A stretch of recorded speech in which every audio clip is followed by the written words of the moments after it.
انا يعني معايا سياده النائب المحترم سعد الحسيني،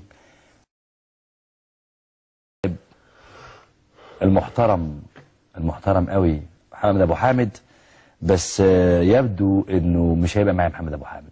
فاللي منتظر النائب المحترم قوي محمد ابو حامد، الحقيقه الراجل ده يعني بعد ما خلص مع سياده النائب سعد الحسيني هقول فيه قصايد شعر دلوقتي ليها علاقه بعدم احترام المواعيد، وليها علاقه بعدم احترام الكلمه، وليها علاقه بتركيبه محمد ابو حامد شخصيا، اللي انا اظن انه له معايا وقفه.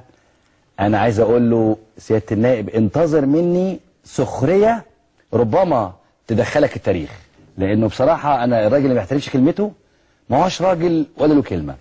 الراجل لازم يحترم كلمته، ربما لو المعادله حطينا راجل قدام الكلمه لو سقطت واحده فيهم مش هيبقى التاني موجود. انا حبيت اقول كده، بس على كل حال كان نفسي اساله لما يجي هنا هل هو صحيح اتطرد من مسجد الحصري وليه؟ كان نفسي اساله لما يجي هنا هل هو صحيح كان له اتجاه تاني وغيره؟ هل هو صحيح صنيعه ساويرس؟ كان نفسي اساله اسئله كتير قوي، واعتقد انه كان هيبقى لطيف وكان ممكن